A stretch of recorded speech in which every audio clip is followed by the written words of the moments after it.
Bismillahirrahmanirrahim. Assalamualaikum warahmatullahi wabarakatuh. Waalaikumsalam warahmatullahi wabarakatuh. Alhamdulillahirrahmanirrahim. Wassalatu wassalamu ala asrafil anbiya'i wal mursalin wa ala alihi wa sahbihi ajma'in amma ba'd. Jadi untuk pemateri dan Mas Alif, Ketua PD yang Kediri. Kemudian tema kita pada malam ini tentang efisiensi nilai tukar uang itu kan udah menurun ya Mas ya. Jadi efektivitas untuk implementasinya ke masyarakat itu seperti apa? Nah, itu nanti mungkin dijelaskan oleh Mas Rahman. Nah untuk Mas Alif mungkin nanti menambahkan tentang apa gitu dalam kondisi realitanya itu seperti apa. Oke. Kemudian kita langsung aja nih dari Mas Alif. Dari kebutuhan pokok sampai nongkrong atau dari kader kami atau membahas tentang isu-isu terkini itu apa aja sih Mas? Tentang nilai tukar rupiah itu melemah. Nah dampaknya itu kepada masyarakat itu kayak gimana sih? Dari segi apa gitu? Makan kah? Apakah gitu Mas? Kan ada yang bilang ya, Iya, Mas. di desa itu nggak pakai dolar guys. Iya. Jadi iya kan nggak pakai dolar ya? Iya sih. Pakai dolar nggak teman-teman? Ini orang-orang desa kayaknya. Nggak pakai dolar ya? Ya mungkin kalau di masyarakat mereka nggak terlalu ngeh di awal mungkin ya. Iya. Kan saya kan jarang belanja, kan nggak pernah belanja di pasar saya. Ujung-ujung makan aja kan. Tapi katanya sih harga kan naik, kayak misalkan harga tempe naik gitu ya. Tiba-tiba harga cabai naik, harga bawang naik, harga plastik juga naik gitu ya. Nah, kalau masyarakat mungkin cenderung nggak begitu sadar gitu, nggak langsung sadar gitu. Kalau ada apa sih nilai tukar yang naik tuh apa maksudnya, itu nggak terlalu ngeh masyarakat itu ya. Oh iya. Ujung-ujung misalkan jajan-jajan kayak ya ciki-ciki tiba-tiba beli lebih dikit gitu ya, lebih banyak anginnya gitu. Jadi memang perlu edukasi yang lebih ya untuk masyarakat ini terkait awareness di sisi ini gitu ya. Karena kalau awareness, menurut saya kalau awareness ini cukup terbangun di masyarakat, mereka bisa bisa mungkin misalkan kalau belanja lebih efektif gitu ya. Nggak belanja banyak-banyak lagi, menghemat budget belanja bulanan gitu. Nah di rumah saya juga gitu Mas. Belanja itu masih banyak gitu ya, ikannya banyak, buangnya juga banyak itu. Tak komen itu loh. Mbah itu jangan terlalu banyak masaknya Mbah, ini mubazir eman-eman gitu ya. Duitnya eman-eman. Kalau dari Mas Rahman gimana kira-kira kayak gitu? Dari segi kalau misalnya uang itu berasa hilang, itu dari segi ketenangan keluarga itu gimana sih? Kira-kira di lingkup keluarganya masalah itu gimana sih? Baik, terima kasih. Bismillahirrahmanirrahim. Menarik apa yang disampaikan oleh Pak Alif ya, terkait ada ucapan yang bahwasanya masyarakat tidak pakai dolar.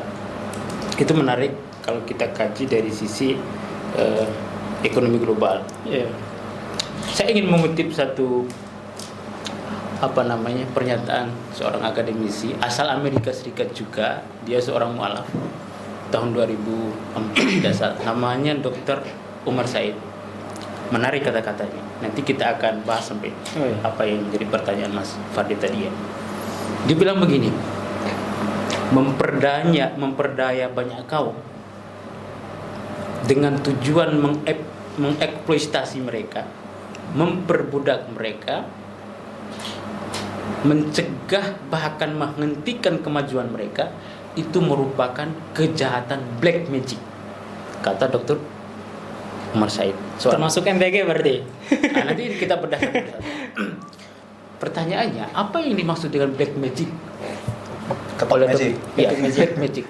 Kalau bahasa Indonesia kan ilmu hitam ya. Yeah. Tapi bukan itu yang dimaksud oleh Dr. Umar Said. Dilanjutkan dalam bukunya The Hand of Iblis, bukunya judulnya, dibilang begini. Kejahatan black magic yang dia maksud adalah korporatokrasi. Apa itu korporatokrasi? Sebuah entitas politik bukan lagi dipimpin melalui meritokrasi, kata Pak Anies ya, meritokrasi, tapi entitas politik yang dipimpin oleh para pemuda-pemuda kapitalis. Itulah yang sedang terjadi dalam konteks ekonomi global saat ini. Ketika Israel dan Amerika Serikat melalui Donald Trump menghabisi pimpinan Iran Ayatollah Khomeini, ketika kita menelusuri lebih jauh, itu bukan hanya sekedar soal politik dalam konteks perang ya, tetapi lebih daripada itu adalah kekuatan ekonomi yang hendak ingin dicapai. Kita tahu bahwa di Iran itu cadangan minyak gas itu paling banyak di dunia, bahkan minyak Selat Hormuz itu menjadi suatu hal yang mahal sekarang.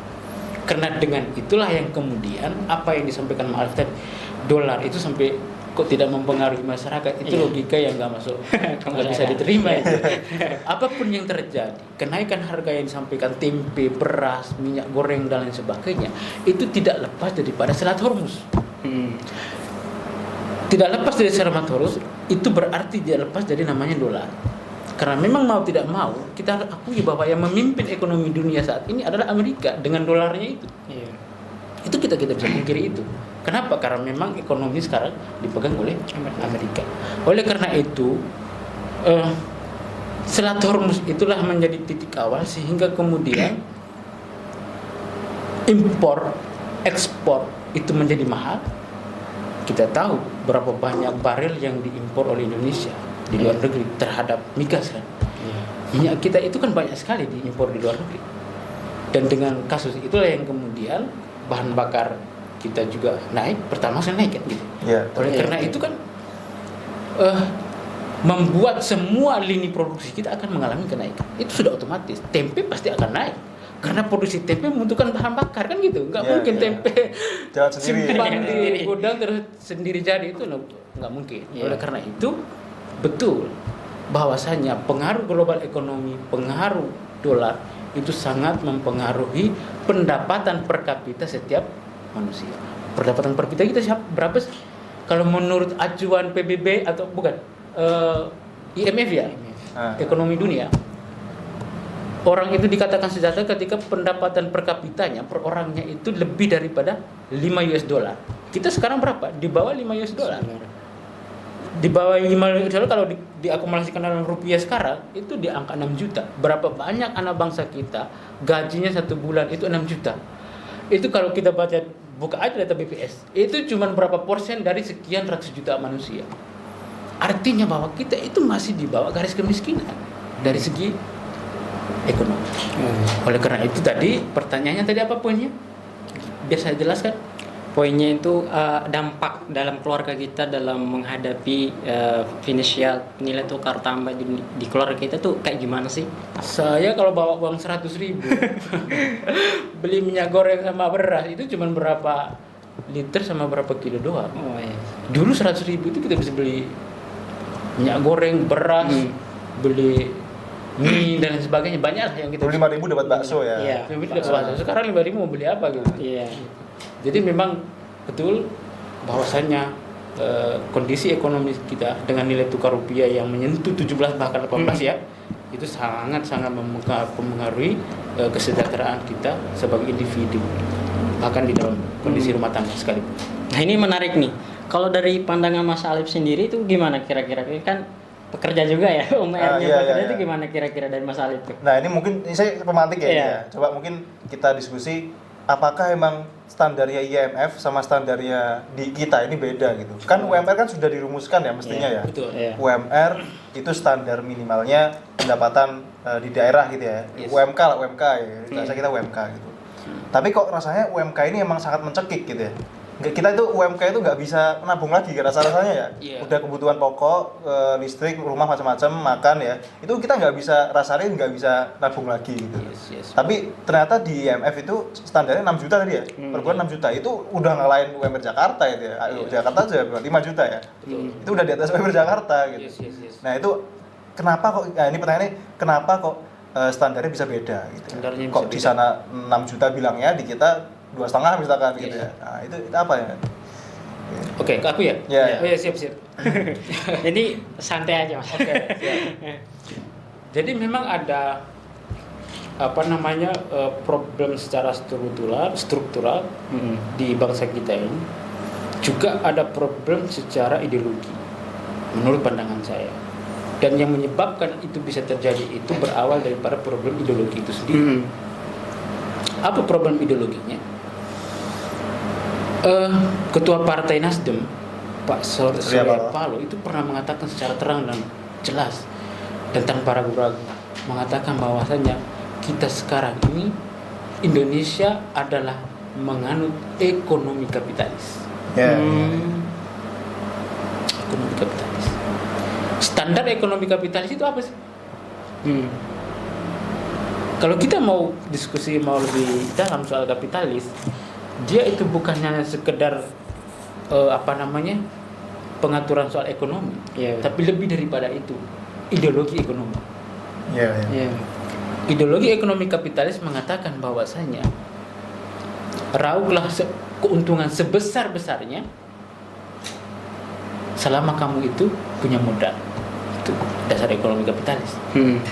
Dan di Indonesia kita tahu bahwasanya yang memegang kekayaan sebagian besar itu cuma 4 orang. Dalam bukunya Dr. Umar Said itu menyebut secara eksplisit bahwasannya hanya 15% orang dunia mengendalikan 85% ekonomi dunia. Jika 5% itu kita petakan terhadap negara-negara di dunia, negara Indonesia ini 195 tidak salah kalau bisa dibaca. Kalau bisa 15% itu dibagi dengan 195 negara, maka di dalam negara itu cuma 4 orang yang mengendalikan ekonomi. Maka di Indonesia ini cuma 4 orang yang mengendalikan ekonomi. Cuma 4 orang dari 285 juta. Cuma 4 orang yang mengendalikan ekonomi di Indonesia. Bayangkan itu ketimpangannya. Kita bisa bedah satu-satu bagaimana dengan emas di batu bara di Kalimantan. Semua itu dikuasai oleh siapa? Di balik semua itu siapa? 9 naga bukan? Yes. Dan 9 naga itu, dan 9 itu ada 4 orang yang di dalamnya yang paling berpengaruh soal itu.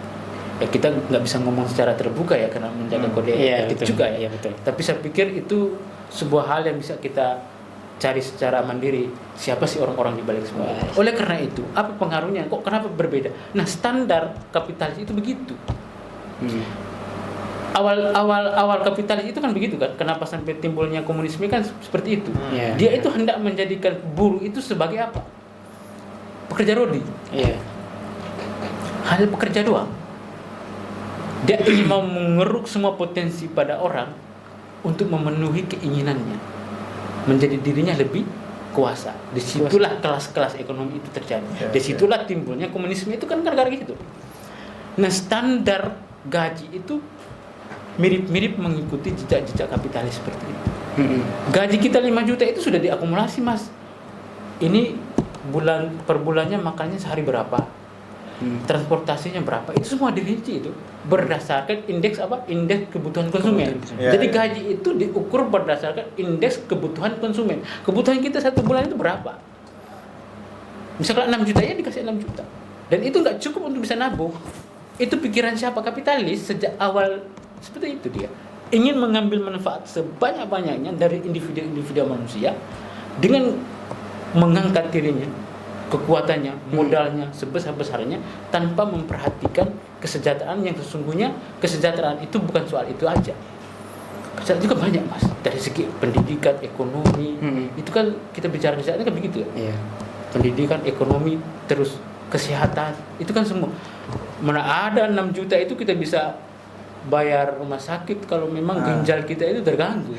Nggak bisa, Mas. Nggak bisa. Oleh karena itu, problem ideologinya adalah kapitalis. Itulah yang mempengaruhi struktur ekonomi kita yang kemudian mengakumulasi disebut dengan IHK, indeks harga konsumen. Indeks harga konsumen itu menjadi acuan bagaimana seorang itu memperoleh gaji tiap bulan. Dan kalau kita selamanya menjadi karyawan, bisa dipastikan tidak akan sejahtera secara ekonomi sampai dia meninggal. Gak mungkin, karena itu sudah diatur. Sampai kalau mau jadi sejahtera secara ekonomi, keluar dari itu bagaimana membangun ekonomi berbasis syariah. Aku belajar dari Mas Abad ya, beliau Hebatnya Abad ya. Bagaimana jadi kameramen sekarang. Bagaimana keadilan syariat soal ekonomi. Tapi Bang, bukannya ini ya, apa namanya? Make sense kalau misalkan lu punya duit, lu punya kuasa kan. Iya, betul. Jadi emang dia punya duit, dia punya Apa modal, ya dia berkuasa. Itu mungkin logika yang sederhana ya. Betul. Karena saya punya modal ya, lu mau ikut gua apa kagak gitu kan.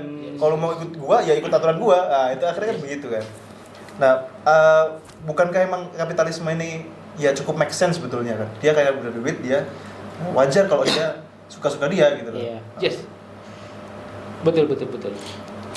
Itulah yang kemudian logika Adam Smith yang hendak dibangun iya, itu. iya. Dan itu banyak diadopsi bahkan dunia mengadopsi pikiran dia Iya. soal ekonomi. Bahkan Amerika juga ini ya, Amerika. kapitalis ya. Iya, betul. Kapitalis duluan kan Iya. Amerika. Soal itu. Nah, logika itu dibangun secara rasional seolah-olah itu adalah ide yang original, ide yang bagus, bahkan ide yang bisa diterima banyak orang.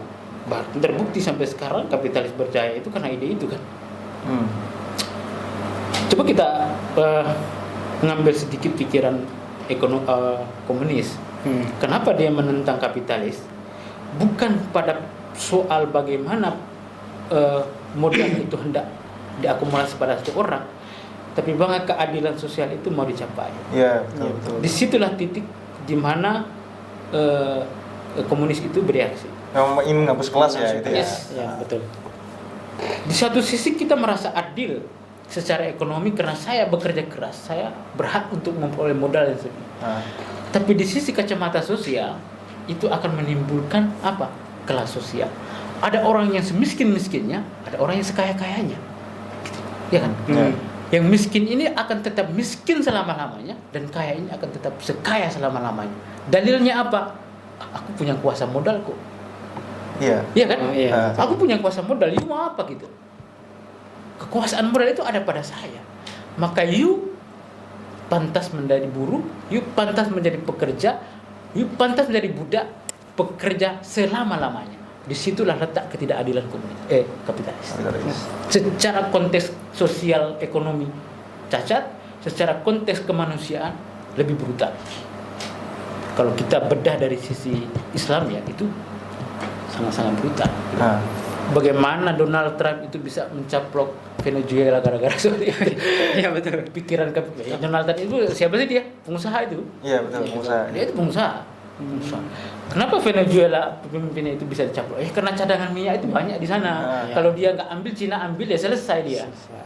Begitupun Iran, dia juga ketakutan juga. Iran punya kekuatan ekonomi dari segi minyak itu banyak. Dan sampai dia mengintervensi negara orang lain. Kenapa itu bisa terjadi? Karena berawal dari pikiran-pikiran kapitalis tadi. Dia ingin mau menguruk semuanya. Akulah yang berkuasa, kalian itu. Nah, oleh karena itu kita menyaksikan banyak hal ketidakadilan yang hendak dibangun oleh ekonomi kapitalis ini. Dan sekarang penyeimbang kita hanya satu-satunya adalah waktu itu adalah komunis, dan hendak komunis itu sekarang tidak ada lagi. Hatta pun Cina itu juga nggak murni komunis sekarang. Iya. Nggak murni komunis. Oleh karena itu satu-satunya penyeimbang untuk bisa menjadi bagian daripada antitesis terhadap kapitalis ini ya Islam. Nggak ada lagi. Islam. Nah, menarik. Bagaimana Islam memandang kesejahteraan lah, begitu kita bahas ya. Bagaimana sebenarnya Islam itu memandang kesejahteraan? Kalau memang Islam tidak cocok dengan kapitalisme yang seperti itu ya. Sementara secara logika sederhana mungkin ya what makes sense dong. Kita punya duit, kita punya kuasa gitu ya. Nah, bagaimana solusi Islam, tawaran Islam sebagai solusi untuk masalah ini? Berarti Sistem seperti apa? berkaitan dengan seseorang pemimpin ya Mas ya? Ya mungkin Iya. pastinya harus di ini pemimpin ya. Iya. Kan pemimpin kita sekarang kan wallah kan di dalam Quran surah Hidup Baqarah Prabowo. iya. Waktu itu cerita dikit ya Mas. Iya. Di mata kuliah saya itu ada namanya tafsir modern kontemporer. Nah, dosen pengampunya itu Bu Alfa. Itu saya bertanya kan tentang ekosistem yang mana mereka itu eksplorasi dengan cadangan apa namanya yang ada di Indonesia itu tidak, fun fact-nya lah itu bagi masyarakat itu tidak ada apa-apanya gitu, dikuasai orang-orang asing semua. Dan menariknya di dalam Quran surah Baqarah 30 bahwa Allah itu hendak menjadikan seseorang khalifah, artinya pemimpin. Nah, pemimpin di sini kan ya banyak lah, dalam keluarga, memimpin negara dan lain sebagainya. Dan tadi Mas Alip sampaikan bahwa implementasi apa tadi Mas? Yang mana nih? Yang tadi untuk implementasi keuangan atau Islam gimana? bisa menawarkan Iya. solusi apa Iya. sebagai sistem? Itu kira-kira gimana itu Mas? Baik. Ya, kita bicara dari sisi Islamnya. Tapi karena memang ini adalah background ini hukum tata negara ya, saya dan studinya hukum, ilmu hukum dan ilmu hukum tata negara. Ya. Lebih banyak konstitusi yang kami geluti dalam dunia ini. Oleh karena itu saya ingin mengawali dari menjawab pertanyaan tadi ya, bagus. Tapi mengawali dari segi konstitusi, agak ini masuk. Ya. Undang-undang dasar kita itu menganut prinsip ekonomi sangat Islam menurut saya. Dan itu seringkali diucapkan oleh Pak Prabowo sih sebenarnya. Tapi dari segi apa dulu, Mas? Ya, ini yang sebenarnya saya masuk ya. Di pasal 33 itu disebutkan bahwasanya kekayaan alam baik di dalam perut bumi maupun di luar perut bumi itu dikuasai oleh negara dan dikelola oleh negara dan diperuntukkan kesejahteraan bagi masyarakat seluas-luasnya. Itu coba se-Islami apa coba? Tapi Sangat dari Islam. gini, Mas, tapi dari implementasinya misalnya film dokumenter, teman-teman pada tahu ya, Papua itu pesta babi. Oke. Itu dieksploitasi sangat sangat dahsyat. Kemudian banyak mahasiswa yang demo, ada pun yang kemarin hendak diadakan di UIN 1. Ya. Cuman ya gitulah, ada pro lah. Jadi diadakan di luar kampus. Nah, itu kan dari segi implementasinya sedikit ya kayak pro-pro gitulah gitu, Mas. Kayak gimana itu? Baik. Ya, betul apa yang disampaikan Mas Fardi itu benar sekali. Jadi kita berangkat daripada sisi konstitusionalnya dan sisi fakta ya. Jadi sekarang itu betul antara sisi konstitusional dan sisi fakta itu berbeda. Tadi pertanyaan Mas Alif bagus. Bagaimana Islam itu mengatur soal itu? Saya mengawali daripada pasal ini karena pasal ini sangat Islami menurut saya. Oh iya. Karena kita tahu baginda Nabi itu pernah mengatakan di 1400 tahun yang lalu. Mengatakan begini. Ada 3 hal yang tidak boleh dikuasai oleh individu. Pertama api, wanar kata baginda Nabi. Api itu apa sih? Dalam tafsir para ulama, yang dimaksud dengan api itu adalah sumber energi. Ya, energi. Batu bara, minyak dan sebagainya. Yang kedua itu adalah hutan. Hutan itu menyangkut kayu dan lain sebagainya. Yang ketiga itu adalah air. Laut ya, termasuk ya. Sungai, Termasuk laut. air sungai, air laut. Ketiga sumber ini tidak boleh dikuasai oleh perorangan. Tapi itu adalah milki ummah, milik bersama kata. Milik bersama. Milik bersama. Yes, ini milik Yes, bersama. sama. Ini energi nggak ini? Jadi tidak boleh dikuasai oleh perorangan, itu dimiliki secara keseluruhan semua orang. Pengelolaannya dikelola oleh negara. Setelah itu dikelola oleh negara, baru dikembalikan kepada masyarakat demi kesejahteraan. Dalam bentuk apa? Ya rumah sakit, pendidikan, jalan raya dan sebagainya.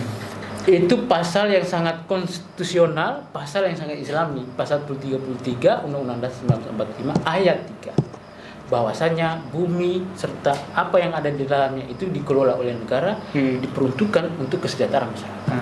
Dan kita bicara fakta, balik lagi, itu tidak sesuai dengan fakta.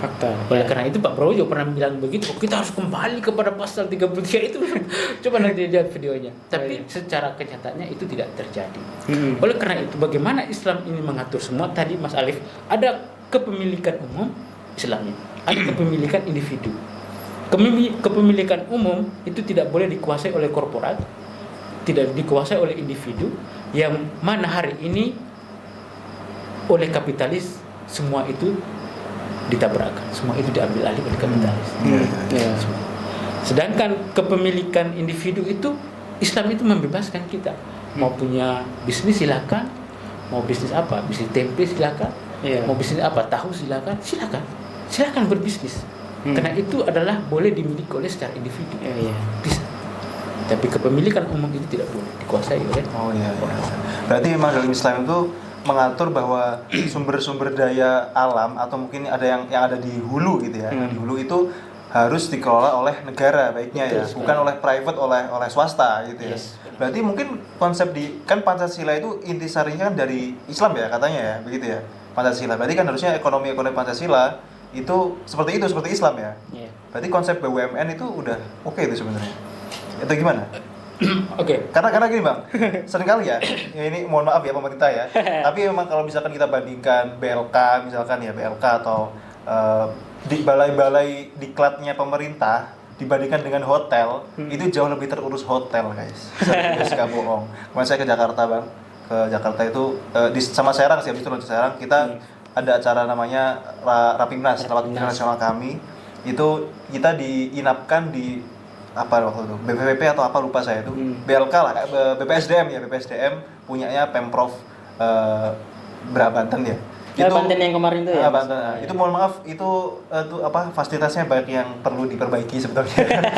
Tapi kalau saya bandingkan dengan Hotel Aston misalkan, itu kan sangat rapi ya. Nah, waktu di Jakarta juga saya mikir, gedung DPR tuh kok landai banget gitu ya. Begitu sekitar-sekitarnya gedung-gedung tinggi, kita lebih canggih swasta ya.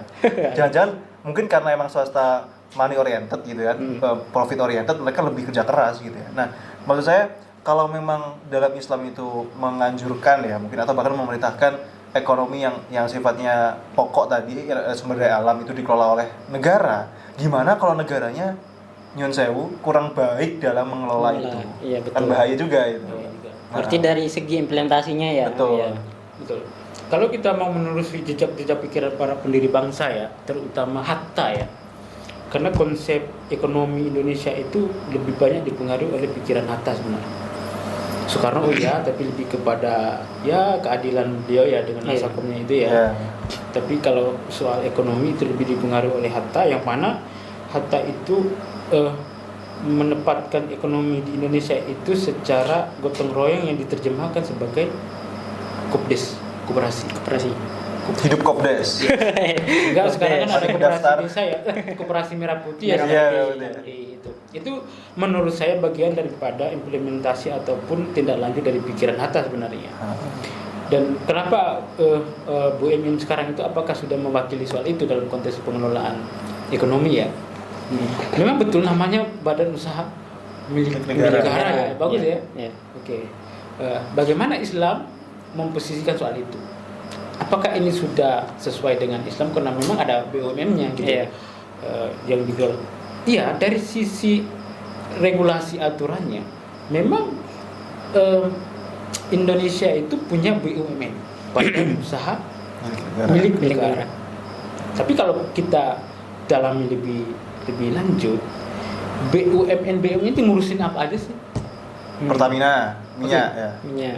Minyak ya, PT Pertamina kan? Ya, itu yang terkenal ya. Itu yang paling terkenal lah untuk mengurusi soal itu ya. Sampai ada subsidinya dan lain sebagainya. Kita penganut Pertalite, saya penganutnya. Pertamax dong. Pertamax aku nggak sanggup. Berapa ya sekarang? Berbet saya khawatir itu. Iya, belum turun juga ya. Iya. Kita masih penganut Pertalite lah, setidak-tidaknya penganut Pertalite ya. Penganut Pertalite.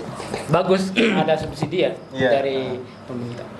Kan seharusnya idealnya itu kan memang betul-betul badan usaha milik negara. Dan sebetulnya masyarakat itu boleh bayar dalam konteks Islam ya. Sekalipun memang itu bagian daripada bahan-bahan yang hasil alam yang seharusnya itu milik umum, tapi ketika dikembalikan ke masyarakat itu masyarakat boleh membayar dalam konteks yang wajar ya, harga yang wajar, harga produksi lah. Betul. Operasional dan lain-lain. Itu yang dimaksud dengan negara itu mengambil sebagian daripada masyarakatnya dalam konteks Islam ya, hanya sekedar untuk membayar biaya produksi, bukan lebih daripada itu, bukan. Nah, kalau BUMN konsisten dengan itu, karena ini badan usaha milik negara, seharusnya mengambil performa yang seperti itu, maksimal, kembalikan kepada masyarakat yang dengan mana tidak membebani masyarakat, bahkan minim membebani masyarakat. Ada yang pakai Pertalite juga masih fan-fan aja. Iya, bukan fan-fan aja, kadang-kadang masih juga. Padahal itu lumayan ya menurut kita ya. Tapi ada masyarakat kecil yang cuma jualan di pinggir jalan itu juga masih merasakan hal itu. Jadi kalau misalkan Pertalite-nya itu diturunkan lagi, itu malah lebih bagus. Kenapa? Karena ini kan BUMN milik negara. Kenapa bisa harus membebani masyarakat terlalu banyak? Iya, betul. Kalau memang negara punya kebutuhan banyak soal energi, punya dana cukup soal itu, kenapa mesti harus bayar sedemikian rupa? Iya, betul. Itu yang saya maksud. Iya. Oke. Terus dari itu semua, dari segi pelaksanaannya itu efek untuk anak-anak Gen Z nih yang ada depan sini nih, Itu dari segi finansial. Misalnya kalau kami dari kuliah. Nah, kuliah itu kan semua operasional kayak biaya UKT dan lain sebagainya itu kan berarti lain hal dengan beasiswa. Bentar, nanti saya masuk sana. Keren nih. Oleh karena itu, ketika negara itu dikelola dengan sistem ekonomi yang agak sedikit rancau, sehingga seharusnya itu tidak boleh dilakukan oleh negara dalam konsep UKT tadi, tapi itu dilakukan dengan istilah apa? SPP, memperhalus sebetulnya. Sumbang pembiayaan pendidikan. Memperhalus kata, tapi di balik itu sebetulnya menarik uang dari masyarakatnya. Bahaya nih UKT. Itu. Gitu. Oleh karena itu, menyangkut pendidikan kita angka, mohon maaf ya, kesejahteraan itu kan dalam konteks dalam kita bisa buka di BPS ya, pada data pusat statistik, baik itu dari segi Kementerian Sosial pernah merilis juga, dari segi pendidikan juga pernah merilis juga, bahwasanya tingkat pendidikan kita Indonesia dari segi minat baca paling rendah itu NTT, paling rendah provinsi NTT. Minat baca itu paling rendah. Faktor internal dan eksternal. Internal menyangkut kemauan individu, tapi lebih besar adalah eksternal. Fasilitas pendukung, infrastruktur pendidikannya, akses pendidikannya. Akses pendidikan itu ada banyak. Buku bisa jadi, ya, betul. Satu ekonomi, uang bisa jadi. Dan sekarang kita itu tren ordal, orang dalam. Jadi ada sekolah ordal gitu. Ada, Mas. Gimana itu saya? Nggak tahu saya. Penasaran. Itulah yang kasus yang kemudian terjadi. Dulu waktu di kampus itu ada begitu. Jadi akses itu berdasarkan ordal. Gitu. Itu mungkin faktor lain. Tapi faktor yang menyangkut dengan hubungan dengan negara tadi, akses ekonomi satu. Banyak masyarakat kita yang 50% itu pendidikan SD, SMP. 50%. Ada yang SMA sebagian, cuman sedikit persen itu sampai lulus kuliah. Itu sebabnya apa? Ekonomi. Faktor ekonomi yang paling besar ekonomi dominan. Paling ekonomi dominan. Kedua, akses itu banyak.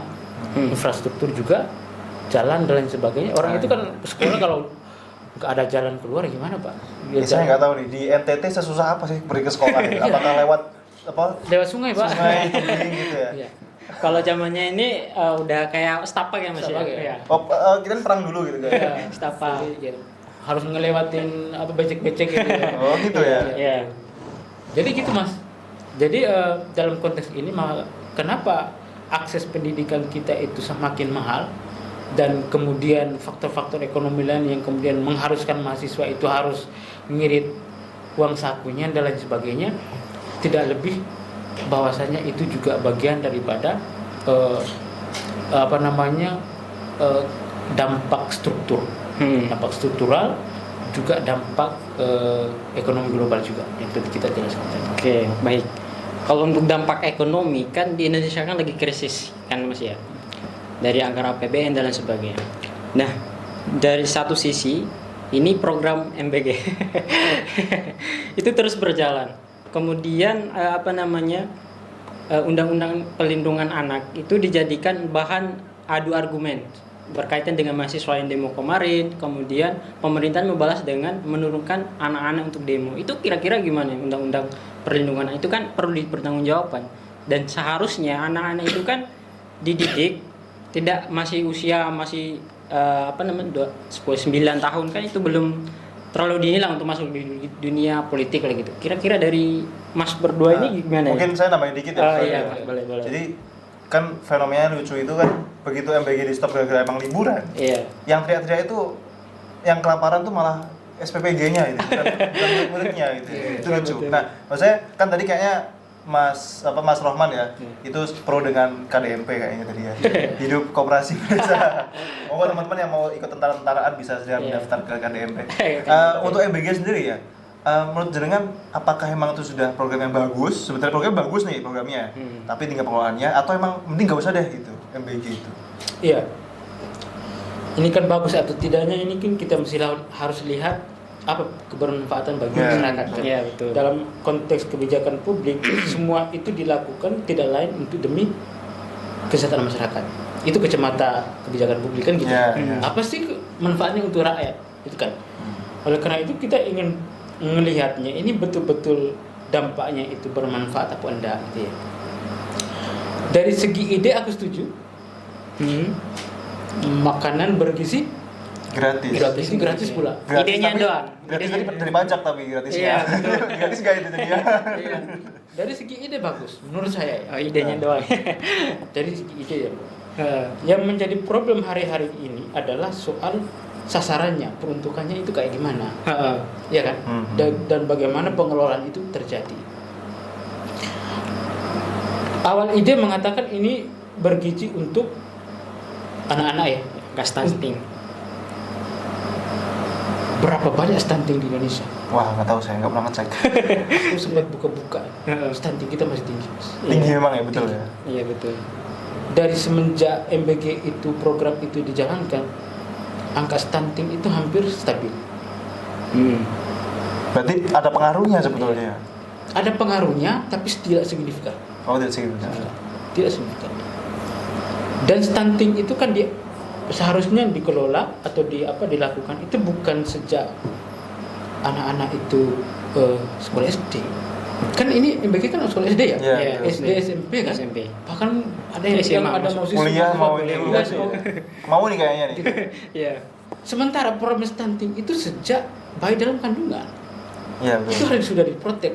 Kalau kita baca jurnal-jurnal soal kesehatan, stunting itu nggak bisa dicegah ketika anak itu sudah masuk sekolah, sudah mau dewasa, nggak bisa. Dia itu harus dicegah, bahkan harus dirawat, diatasi sejak dalam kandungan. Oleh karena itu, kalau kita mau secara efektif, MBG itu sasaran ke ibu-ibu hamil sebenarnya. Ibu-ibu hamil ataupun anak-anak yang baru mau melahirkan atau sejak lahir gitu. Atau bapak-bapak juga ini bapak-bapak supaya gizinya. Bisa jadi.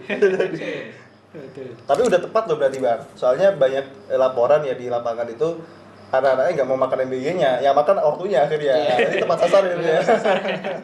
Tepat sasaran yang pas pada isi perut ya. Iya, betul. Jadi kalau mau konsisten, kebijakan yang mau diterapkan secara bagus, menurut saya yang lebih berhak menerima itu ibu hamil sama anak-anak yang saat melahirkan. Itu yang paling tepat. Kalau mengatasi stunting dalam konteks ini ya, karena gizi itu kan dalam hal untuk meningkatkan daya tubuh manusia, menambah imun dan lain sebagainya, dan berpengaruh pada kecerdasan manusia, maka seharusnya itu dilakukan pada hal yang paling mendasar ibu hamil atau kalau sudah SD, SMP itu menurut saya mungkin lebih tepat apa ya? Dikasih makan apa ya? Apa Mas? Kalau kan kita mau mendengar MBG kadang-kadang dikasih itu dibawa pulang, ada yang makan, ada yang enggak. Iya, betul. Bahkan mahasiswa cukup kompak habis itu malamnya Nutrijel gitu, Oki Gel itu cukup sih. Iya. Bisa hidup sih. Jadi semester 14. Jadi ada problem itu yang menurut saya. Dari ide bagus, dari segi peruntukannya bermasalah, bahkan dari segi strukturnya bermasalah. Kepala bagiannya ditangkap oleh KPK, ini bagaimana? Bahaya. Ini program yang dia gaung-gaungkan oleh pemerintah Pak Prabowo, orang RI 1. Dia setiap pidatonya kan langsung menggebu-gebu kan MBG. Tapi kok tertangkap korupsi kepala BGN-nya? Artinya dari segi pengelolaannya itu kan gak bener ini. Iya. Ataupun seorang presiden seperti itu, tapi kok bisa terjadi ya? Dari sisi formil KPK menangkap. Itu formal-formal aja. Kejahatan memang harus ditindak. Tapi dari segi pengelolaan ini nggak benar. Dari awal nggak benar. Kalau ini benar, nggak mungkin terjadi seperti itu. Triliunan lagi. Bahkan. Itu merampas hak-hak. Bahkan hampir sebagian dana itu kan ngambil dari dana pendidikan itu. Iya, betul. Itu kan problem. Ini kan 20% yang sudah dibilang oleh konstitusi itu untuk peruntukan kepada pendidikan. Ini diambil alih oleh MBG. MBG-nya dikorupsi lagi. Ini kan Dipertanyakan. Iya, betul. Mungkin itu balik. Dari Mas Alifnya ada tambahan dan statement terakhir? Yang terakhir ya? Iya. Aku malah pengen diskusi lagi sih. Terakhir tapi mungkin bahasan terakhir ya. ini mungkin lebih ke praktis ya. Iya, betul. Apa nih tips buat kita mahasiswa atau ya Gen Z mahasiswa atau apapun lah ya, Iya. menyikapi kondisi ekonomi yang semakin nggak pasti ini ya. Yes. Kira-kira apa nih, harga-harga naik, apa nih yang perlu kita lakukan gitu untuk menjaga nih gitu. Kira-kira apa, Mas? Iya. Get. Kalau kita apa namanya? Ini ada agak sedikit ke belakang ya. Iya, betul. Lebih apa namanya? Ketika awal periode Mekah, baginda Nabi SAW itu pernah diuji secara mental maupun secara ekonomi. Pernah diembargo oleh kafir Quraisy. Iya. Berapa tahun dia boikot ya. Iya, baikot. tidak makan rumput malah. Iya betul, Iya, betul betul. sampai makan rumput. Makan rumput, bayangkan itu. Berapa tahun itu makan rumput.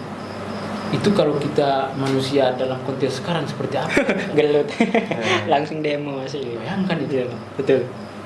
Tetapi coba kita balik psikologi di balik semua itu. Kok kenapa bisa bertahan ya? Ada apa? Ada apa kok bisa sampai di embargo ekonomi sedemikian rupa?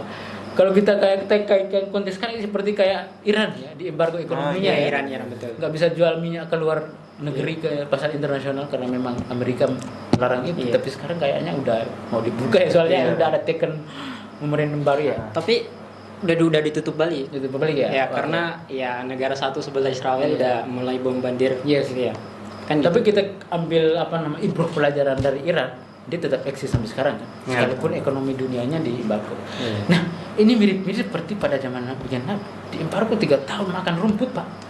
Tetapi ada satu hal yang kemudian menurut saya, kenapa sikap baginda Nabi itu sedemikian rupa, bertahan pada posisi de facto, bertahan pada posisi quo-nya itu. Apa itu? Yang aku pernah baca, beliau pernah ditawari oleh kafir Quraisy begini, bilang, oke, hari ini ya Muhammad, Mau dikasih kekuasaan harta. andaikan engkau berdakwah ini demi kekuasaan, maka kami akan kumpulkan kekuasaan ini dan kami serahkan kepada Allah. Iya, betul. Dan bila yang engkau dakwakan ini untuk demi kekayaan, kami akan kumpulkan kekayaan sebaik-baik kami kekayaan, serahkan kepada Anda. Dan ketiga, kalau andaikan you dakwah ini hanya sekadar untuk mencari wanita yang cantik, kami akan carikan wanita yang cantik itu kamu. Apa jawaban? Ini menarik. Baginda Nabi bilang ini, andaikan matahari dan disimpan di tangan kananku dan rembulan disimpan di tangan kiriku, aku tidak akan pernah berhenti berdakwah sampai Islam itu menang atasnya. Kenapa kata-kata itu bisa keluar? Kekuatan ideologi, kekuatan ide. Seorang mahasiswa itu dikatakan idealisme ketika dia berada dalam kampus. Kadang-kadang idealisme kita itu akan hancur ketika kita keluar dari kampus, kan gitu. Iya, Kena betul. realita ya. Karena realita idealismenya hancur gitu. Kontaminasi. Tapi ada hal yang konsisten yang dilakukan oleh Nabi. Sejak awal dia dilahirkan sampai dia meninggal dunia, idealismenya itu tidak pernah runtuh.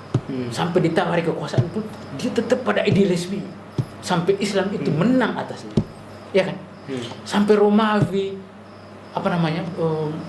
Bizantium, Persia takluk di bawah kekuasaan Islam. Karena apa? Idealismenya. Sampai pernah beliau itu ngutus seorang jubir berhadapan dengan Raja Heraklius. Iya. Ketika dia berhadapan dengan Raja Heraklius, siapa namanya? Ammar, saya lupa. Haris atau nama tokohnya. Ditanya oleh Raja Heraklius, apa sih yang membuat kamu itu datang kemari? Apa jawabannya? Kami datang kemari hendak membebaskan manusia dari penyembahan kepada sesama manusia, mengalihkan mereka hanya menyembah kepada Allah Subhanahu wa taala. Apa itu? Ideologi. Kekuatan ideologi. Apa itu kekuatan ideologi? Ideologi itulah yang disebut dengan ideologi Islam. Jadi Islam itu sebetulnya ideologi sebenarnya. Dia punya perangkat untuk mengatur kehidupan manusia. Dia juga punya perangkat bagaimana mengelola kehidupan manusia dalam konteks pribadi maupun dalam konteks negara. Pertanyaan mana bagaimana kita sebagai seorang mahasiswa agar kita tetap survive di tengah ekonomi global yang tidak pasti, bahkan realita ekonomi, bahkan politik yang tidak stabil. berpegang teguhlah pada ideologi Islam. Apa? Ideologi Islam. Karena itulah yang menyelamatkan sampean.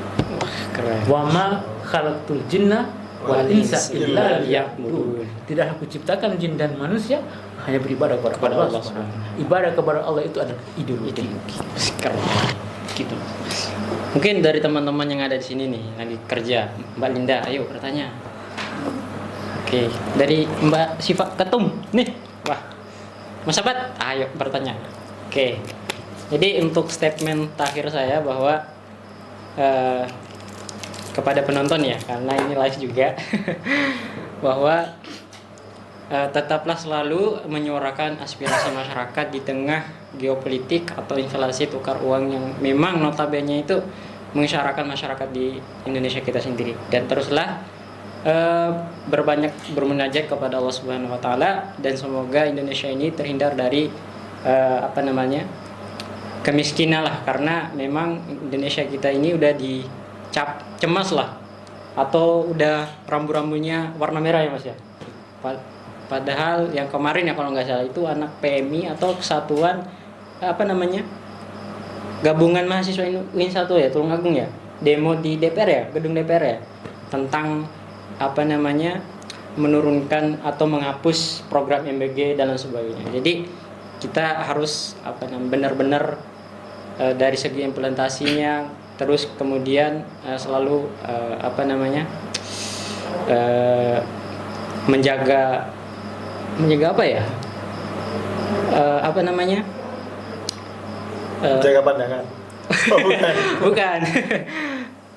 Intinya itu selalu berdoa kepada Allah Subhanahu wa taala semoga negeri kita ini diberi keberkahan dan ketabahan dalam menghadapi cobaan. Amin. Mungkin itu bisa dari diskusi kita ini, podcast kita kali ini, part pertama ya. Kalau mungkin nanti ada lain waktu kita undang lagi nih, pematerinya gokil banget nih. Ya Mas Alif ya. Ditunggu ya. Ya, sip. Kurang lebihnya seperti itu. Wallahu muwaffiq ila aqwamit thoriq. Wassalamualaikum warahmatullahi wabarakatuh. Waalaikumsalam warahmatullahi wabarakatuh. Masyaallah. Terima kasih banyak Mas Alif, makasih banyak. Ya, makasih banyak. Makasih banyak.